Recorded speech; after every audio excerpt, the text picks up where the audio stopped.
Assalamualaikum warahmatullahi wabarakatuh. Kembali lagi dengan saya Amelia Yulita di program Serambi Edi Warman. Serambi Edi Warman merupakan vlog ofisial Edi Warman. Melalui penelusuran hukum akan membahas terkait permasalahan yang sedang hangat di masyarakat. Vlog ini bertujuan menghadirkan permasalahan keadilan untuk semua dari sudut pandang hukum. Pada tema kali ini, Serambi Edi Warman akan membahas mengenai tinjauan yuridis terhadap larangan mudik. Mari kita saksikan tayangan berikut ini.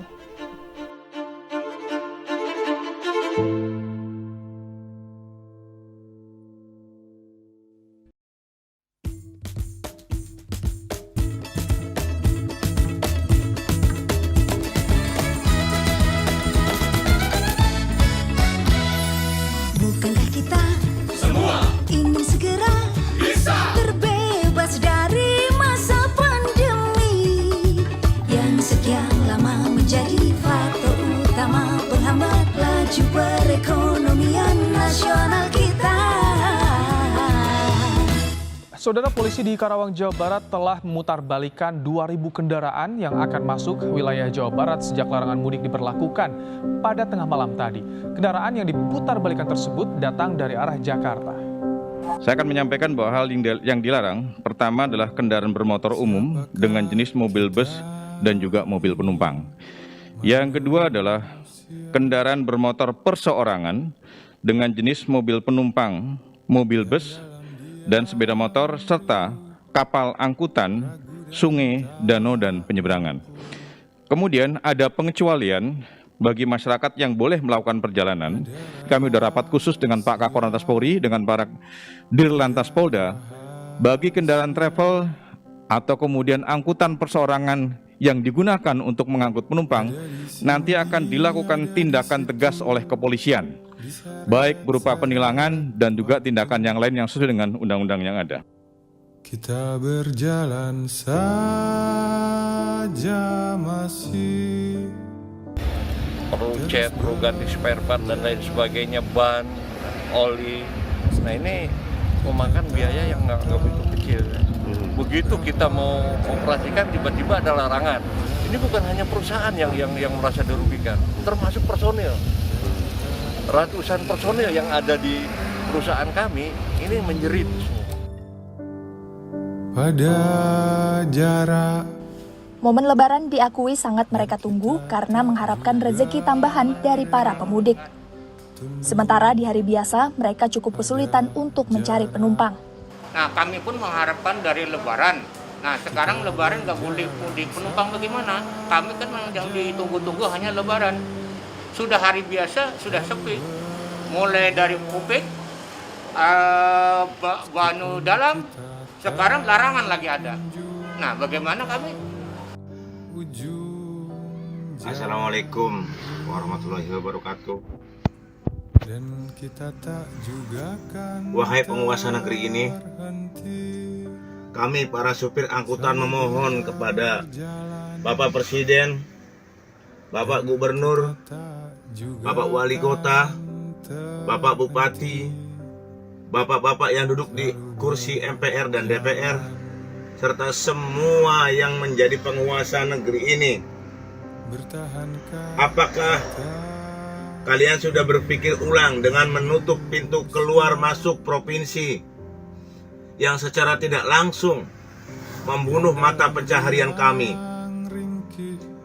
Jangan biarkan anak-anak kami menangis pilu di saat anak-anak kalian tertawa gembira.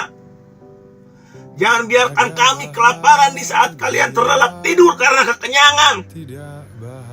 Karena anak istri berikut kredit mobil dan semuanya tidak ditanggung oleh negara. Kenapa harus kami yang dikorbankan?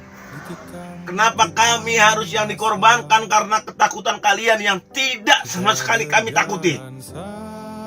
Yang kami takuti apabila anak dan istri kami mati kelaparan karena tidak makan, Pak. Siapa yang mau bertanggung jawab? Padahal kamu kan beragama, kalian kan beragama, dan Allah menyuruh kami tetap berusaha dan bertanggung jawab kepada anak dan istri kami. Itu yang kami bertanggung jawabkan di akhirat nanti. Kenapa kami selalu dihadapkan dengan aparat hukum? Dibentak, dihardik, seakan kami ini teroris. Padahal kami ini adalah pejuang dan pahlawan bagi keluarga kecil kami, Pak. Di saat kalian berbagi THR, kami hanya bisa berkata, apakah besok hari anak-anak kami dapat makan? Apakah kalian pernah merasakan di saat semua orang tidur nyenyak, ada seorang supir tetap terbangun dan bekerja menafkahi keluarganya demi memberikan kehidupan yang layak untuk anak istrinya?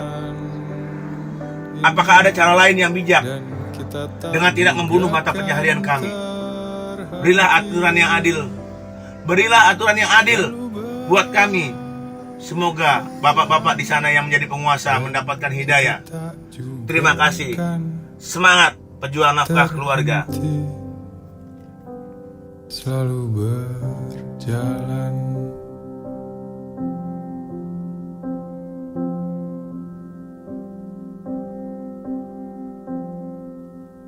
Saya sudah bersama dengan Bapak Adi Warman.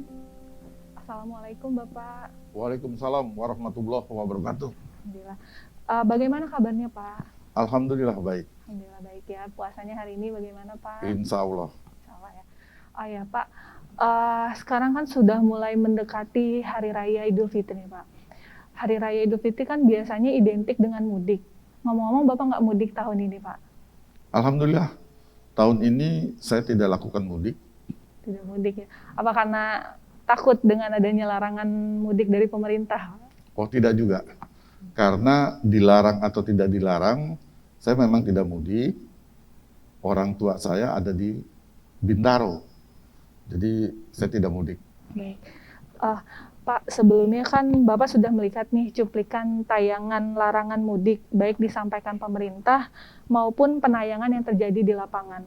Bagaimana pendapat Bapak tentang hal ini, Pak? Sebelum saya menjawab pertanyaan Mbak Amel, ya tentunya terlebih dahulu saya mengucapkan selamat menjalankan ibadah puasa bagi saudara-saudara Muslim yang sedang menjalankan ibadah puasa Ramadan. Semoga amal ibadah puasanya diterima oleh Allah Subhanahu wa taala. Amin ya rabbal alamin. Ya. Selamat pagi dan salam sejahtera untuk seluruh bangsa Indonesia. Jujur saya katakan bahwa penayangan video tadi sangat luar biasa. Satu sisi kita lihat pemerintah berusaha semaksimal mungkin untuk melakukan penyelamatan rakyatnya dari COVID-19, pandemi COVID-19. Upaya dilakukan dengan melarang rakyatnya mudik atau pulang kampung, apapun alasannya. Tapi ada beberapa hal yang diperbolehkan. Satu sisi kita lihat masyarakat antusias sekali untuk mudik dengan berbagai macam alasan.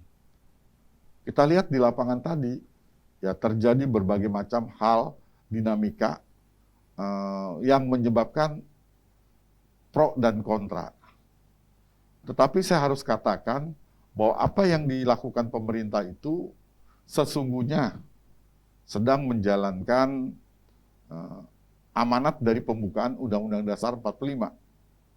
Alinea keempat yang menyatakan dengan tegas tujuan negara ini dibentuk, didirikan untuk menyelamatkan bangsa Indonesia, segenap bangsa Indonesia, dan tumpah darah tanah air ya. Jadi di situ sudah sangat jelas. Nah, itu adalah salah satu tujuan. Beberapa waktu yang lalu kita dengar juga Menko Polhukam mengatakan bahwa keselamatan rakyat ada merupakan hukum tertinggi. Ya. Nah, kalau kita lihat seperti ini, saya mencoba melihat dari asal muasal hukum tertinggi keselamatan masyarakat. Sebenarnya ini adalah adagium pada zaman Romawi kuno.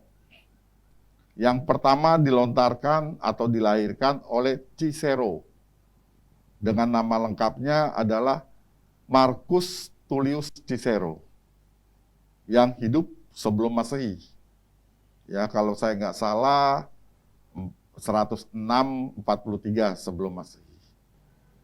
Ya. Dalam bukunya yang berjudul De Legibus,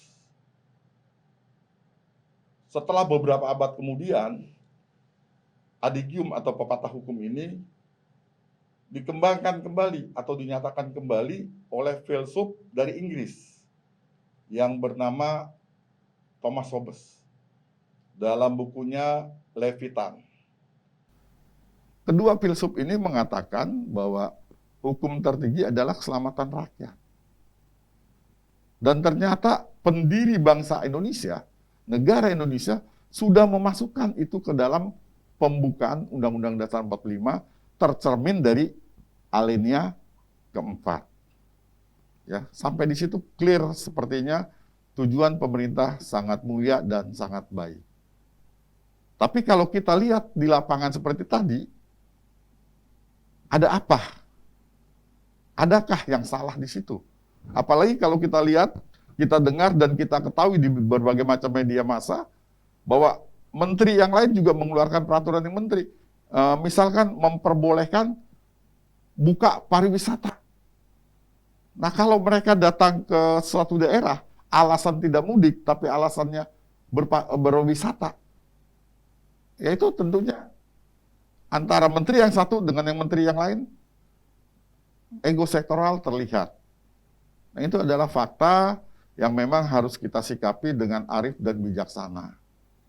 Ya, begitu Mbak Amel ya. Menurut Bapak, kalau ditinjau secara hukum, apakah larangan mudik ini sudah memadai dengan diatur oleh Peraturan Pemerintah Nomor 21 Tahun 2020 tentang pembatasan sosial berskala besar dalam rangka percepatan penanganan COVID-19, Peraturan Menteri Kesehatan Nomor 9 Tahun 2020 tentang pedoman pembatasan sosial berskala besar dalam rangka percepatan penanganan COVID-19, lalu Peraturan Menteri Perhubungan Nomor 9 Tahun 2020 tentang pemberian subsidi angkutan penumpang umum perkotaan beserta turunannya, dan juga Peraturan Menteri Perhubungan Nomor 13 Tahun 2021 tentang pengendalian transportasi selama masa Idul Fitri tahun 1442 Hijriah dalam rangka pencegahan penyebaran COVID-19. Ya, tentunya saya harus mengutarakan ini secara jujur. Peraturan menteri atau dengan sebagai turunan dari peraturan pemerintah tidak memadai mengatur larangan mudik ini. Artinya apa? Artinya pemerintah harusnya melakukan pelarangan ini dengan undang-undang, bukan dengan peraturan menteri. Karena kalau kita lihat ada lagi peraturan menteri yang lain mengatur yang kontradiktif, soalan ya dari efektif efisien peraturan perundang-undangan tadi. Nah, tapi kalau kita lihat dari Undang-Undang Nomor 39 tahun 1999 pasal 27 ayat 1 ya, bahwa setiap warga negara Indonesia berhak untuk secara bebas bergerak, berpindah, dan bertempat tinggal dalam wilayah negara Republik Indonesia. Artinya apa? Pelarangan ini bertentangan dengan Undang-Undang Hak Asasi Manusia. Atau bahasa ekstrimnya, pelarangan yang dilakukan ini bertentangan dengan hak. Nah, Komisi Hak Asasi Manusia, Komnas HAM, harusnya bersikap, tidak membiarkan, ya, dan tidak diam juga. Pak, bagaimana supaya tidak melanggar HAM? Bisa. Mematuhilah pemerintah ini atau menteri ini, pemerintah dalam hal ini, mematuhilah amanat dari pasal 28J Undang-Undang Dasar 45. Sudah diatur sedemikian rupa dari Republik ini sudah sangat bagus peraturan perundang-undangannya. Kalau kita lihat di dalam ayat 2 Undang-Undang Dasar 45 berbunyi, dalam menjalankan hak dan kebebasan setiap orang wajib tunduk kepada pembatasan yang ditetapkan dengan undang-undang. Artinya apa? bukan ditetapkan oleh peraturan pemerintah, bukan ditetapkan oleh peraturan menteri. Kalau sekarang faktanya hanya dengan peraturan pemerintah dan peraturan menteri, pastinya bertentangan dengan Undang-Undang Hak Asasi Manusia pasal 27 tadi, dan bertentangan juga tidak sejalan dengan amanat dari pasal 28J Undang-Undang Dasar 45. Ayo kita lihat dalam tata urutan peraturan perundang-undangan yang berlaku di Republik ini. Kita lihat dalam Undang-Undang Nomor 12 Tahun 2011 di pasal 7. Ya, di pasal 7 dikatakan bahwa jenis dan hierarki peraturan perundang-undangan terdiri atas A. Undang-Undang Dasar Negara Republik Indonesia tahun 1945. B. Ketetapan Majelis Permusyawaratan. C. Undang-undang atau peraturan pemerintah pengganti undang-undang.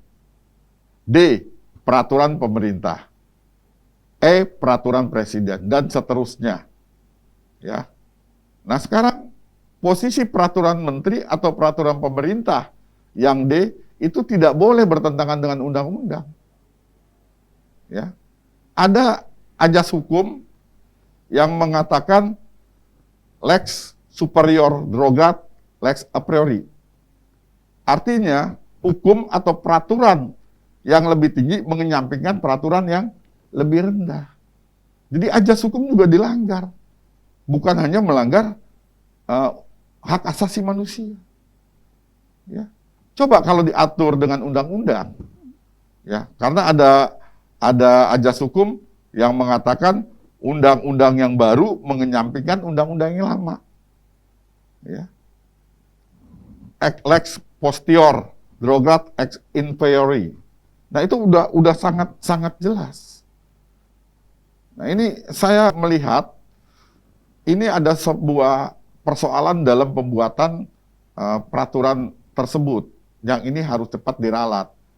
Ya, kalau tidak diralat akan menimbulkan problem hukum. Nanti dianggap pemerintah melanggar hak asasi manusia.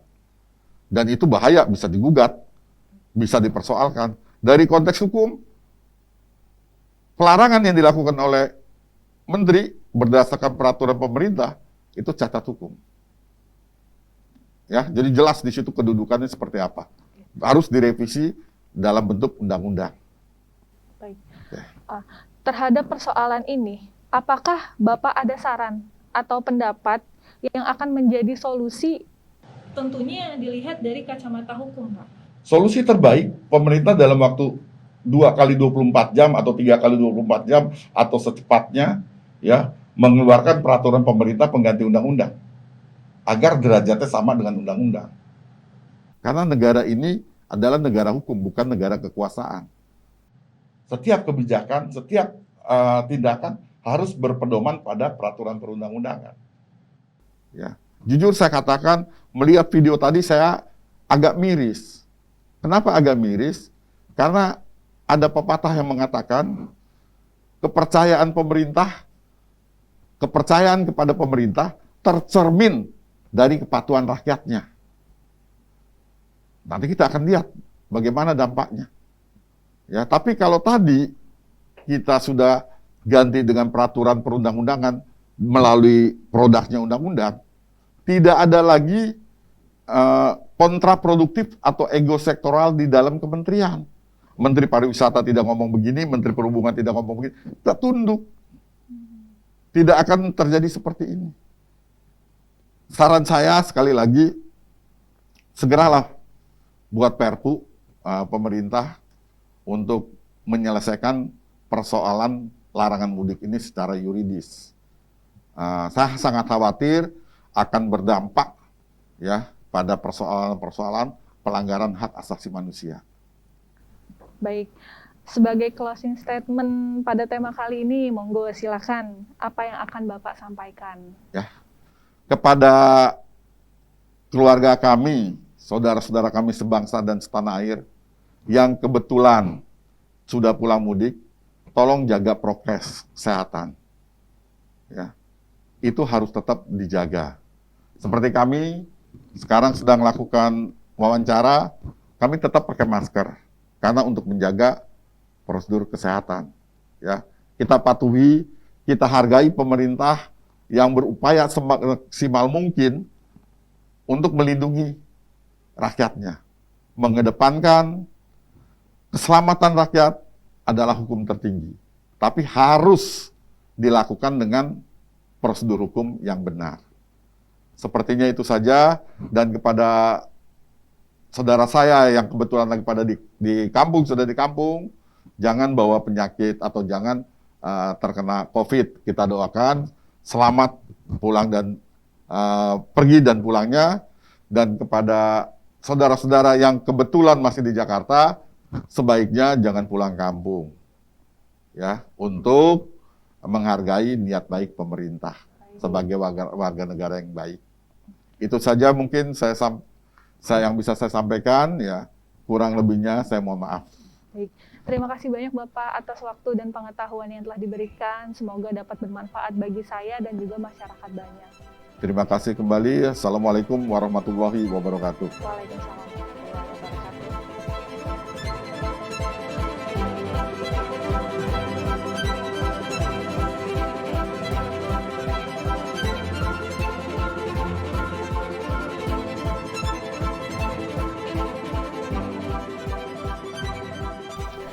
Demikianlah bincang-bincang saya di Serambi Adi Warman, tentunya bersama dengan Bapak Adi Warman yang telah menghadirkan tema tinjauan yuridis terhadap larangan mudik, sehingga kita memiliki pemahaman yang berkeadilan untuk semua.